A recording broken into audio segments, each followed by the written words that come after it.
Hey there guys, and welcome back. On this week's show, we're going to be making a holder for your Keurig coffee pods.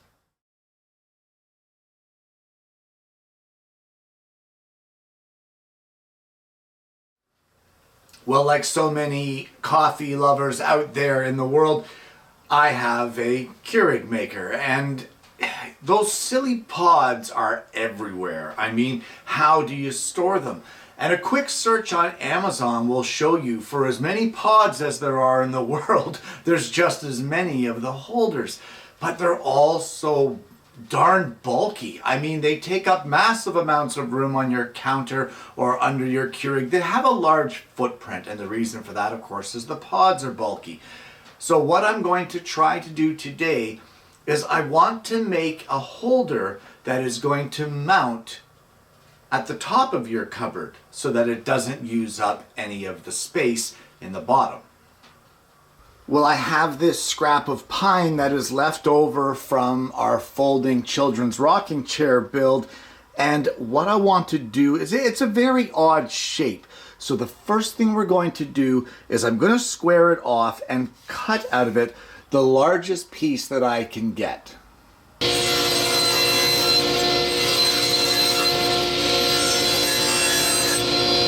Well, what I've ended up with is a 6 1/4 inch wide by 10 inches long piece of pine. It's 3/4 of an inch thick, and now it's time to do a bit of layout. Now, the coffee pods or the Keurig pods that you use, they're all the same size. It doesn't matter what brand they are, sort of thing. The top ring and that sort of thing, it's the same size. But if it's not for some strange reason in your area, you may have to adjust these measurements that I give you. But we're going to make a holder that is going to hold 12 pods of coffee. And for that, we need to add some layout lines along our piece of pine. So on the one end of our pod holder, we want to leave a 3/8 of an inch lip. So that is where we're going to start, at 3/8 of an inch. Now each of these pods, like I said, you can either take my measurements, or if you want to verify, you want to measure from just under this lip here to the opposite side. And with a little bit of wiggle room, I have measured that at 1 13/16 of an inch. So if we add our 3/8 of an inch to 1 13/16, we get 2 3/16. Now in between the rows of pods, we want to add a 1/2 inch. We're going to give ourselves a little more wiggle room than our end piece here. So if we take this measurement here of 2 3/16 and add a 1/2 inch, you get 2 11/16. And then we're going to add another pod. So we add 1 13/16, and that puts us at 4 1/2. And then we want to add another 1/2 inch. Well, this is easy math. 4 1/2 plus 1/2 is 5 inches. And then we want to add 1 13/16. So again, easy math. That'll bring us to 6 13/16. Going to add another 1/2 inch, which will bring us to 7 5/16. Adding room for one more pod, so another 1 13/16 of an inch will bring us to 9 1/8. And then at the end, we're going to make it symmetrical and leave 3/8 of an inch, just like we did here. So 9 1/8 plus 3/8 is 9 1/2 inches. Now we will trim this up at some point in time to get rid of this last little bit of scrap here. So for now though, we can move on to the next step. Well, the next step in our process is to transfer all of our lines that we just drew onto one edge of our board. And you want to try to be as accurate as you possibly can here, because although I said we left some wiggle room, we really didn't leave much, because the lip of the pods it's so thin or so narrow that, you know, you don't want to go too nuts here. So just be careful, and you want to very carefully transfer all your marks to one edge.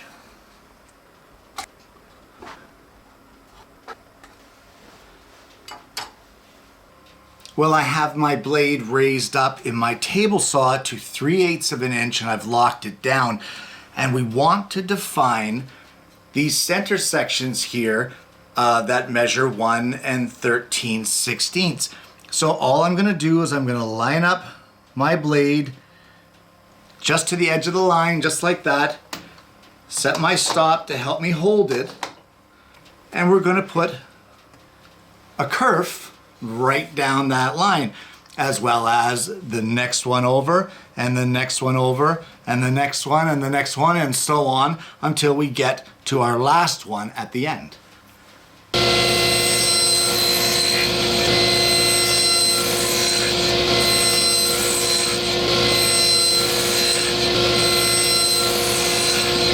Now at this point, I don't like how little support I have here on my fence to cut this piece. It's a little too rocky. So there's absolutely nothing wrong. In fact, I would suggest it. Turn your piece around, transfer your marks on this backside, and cut it with a lot more support on your fence.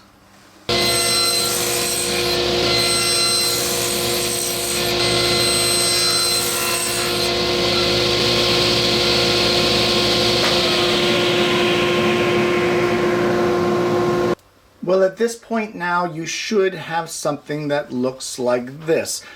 And the next step is to hog out these 1 13/16 areas. Now, there's several ways that you could do it. You could set a straight bit in a hand router to a depth of 3/8 of an inch and just run it through and hog it out. You could do it by hand with a router plane and do it that way. You could use a chisel. Hammer and a chisel. This is a coffee pod holder. For me, I'm just going to use the table saw, and I'm just going to get this done. Well, as I have been known to do from time to time, I've changed my mind.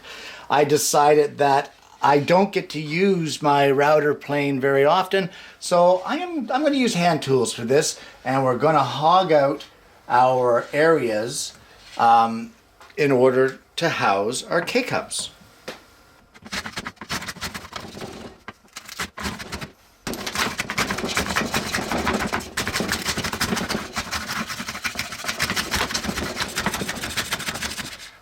And we will carry on with that till a depth of 3/8 of an inch.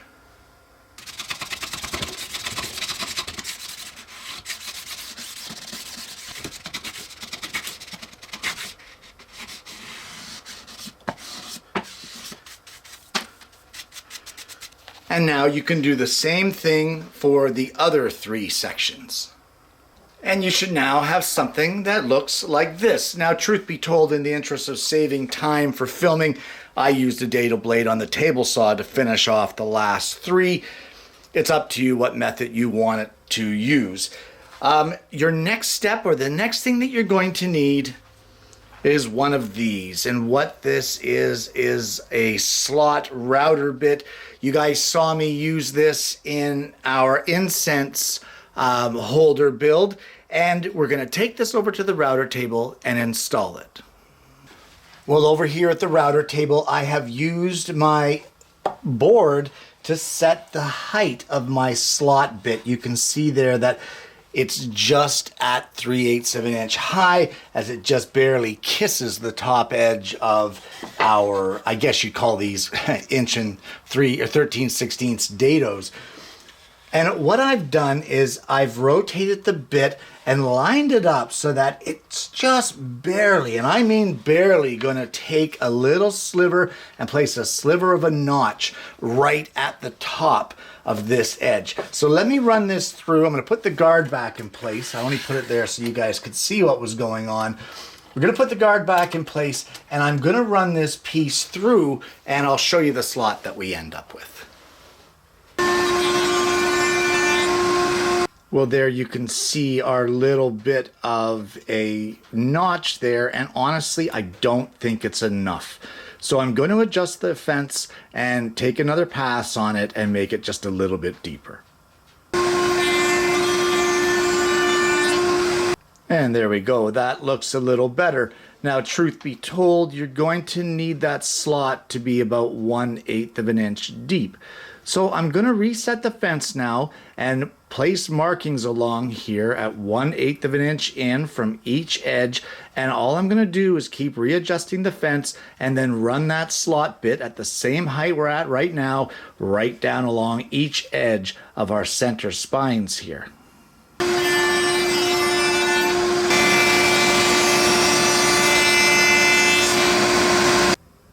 And with that, now we have one of them done. And before we carry on any further, we just want to test to make sure that our coffee pod fits, slides easily from end to end, but as well, you don't want to be able to pull it out through the bottom. So I'm pretty happy with those results, and I'm going to carry on and cut all the rest of the slots in our holder.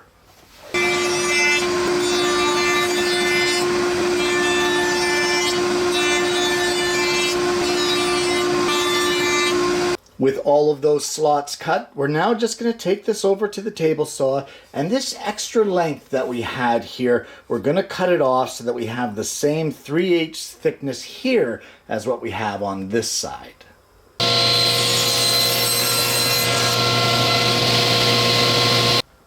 Well, at this point now, we're just going to drill and countersink some mounting holes in our project. This will need to be screwed into the underside of the cupboard. So we're just going to place 4 mounting holes here. It might be a little overkill, but we're going to place them 1 inch in from each edge and centered on our 2 end pods. Sorry, our 2 end rows.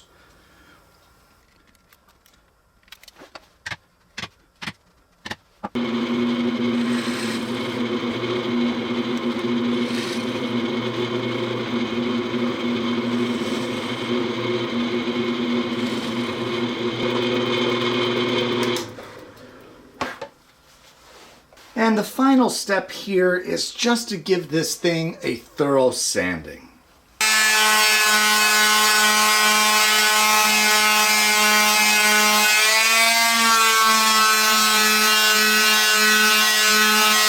And there you have it. A Keurig coffee pod holder. Guys, this project is dead simple, and all it takes to mount it is to screw it to the underside of one of your cupboards. Now, whether it be on the outside down at the bottom or whether it be the bottom of the next shelf up, it doesn't really matter. It's a great opportunity for a space saver, and the reason for that is it's not very often that things in your kitchen cupboards reach right to the top. So why not utilize that space by placing these coffee pods?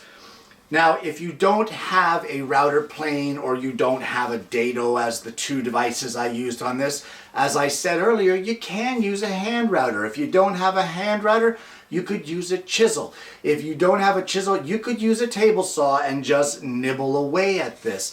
There's absolutely no reason why you couldn't do that. What if you don't have that slot cutting router bit? Not a problem.